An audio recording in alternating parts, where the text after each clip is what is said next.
তুচ্ছ একটা পারিবারিক বিষয়, আর তাতেই জন্মদাত্রী মাকে গলা টিপে হত্যা করল নিজের সন্তান। শুধু তাই নয়, অপরাধ ঢাকতে মায়ের মরদেহ প্রথমে বাথরুমে এবং পরে বস্তাবন্দি করে ডোবায় ফেলে দেওয়া হয়। নাটোরের সিংড়ায় ঘটে যাওয়া এই রহস্যক হত্যাকাণ্ডের রহস্য অবশেষে উদ্ঘাটন করেছে পুলিশ। একটি বস্তা পাওয়া যায় এবং কুকুর সেটা তুলছিল।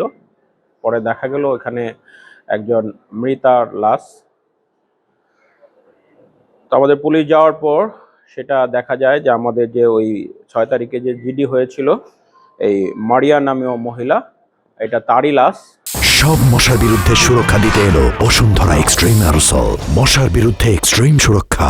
পুলিশ জানায়, পেশায় অটোভ্যান চালক জনাব আলী পারিবারিক এক তুচ্ছ বিরোধের জেরে নিজের মাকে গলা টিপে হত্যা করে। এরপর মরদেহটি লুকিয়ে রাখা হয় বাড়ির পাশের একটি টয়লেটে। কিন্তু কয়েকদিন পর মরদেহ পচন ধরে দুর্গন্ধ ছড়াতে শুরু করে।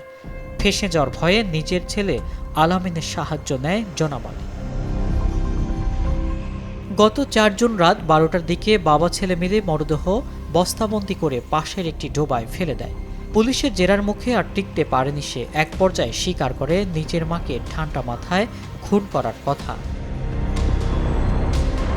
কিন্তু পাপ তো আর ধামাচাপা থাকে না। ডোবা থেকে তীব্র দুর্গন্ধ ছড়ালে স্থানীয়দের মনে সন্দেহে দানা বাঁধে।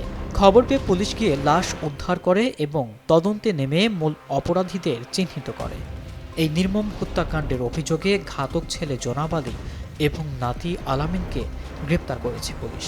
তাদের বিরুদ্ধে আইনগত ব্যবস্থা নিয়ে আদালতে সোপর্দ করার প্রক্রিয়া চলছে।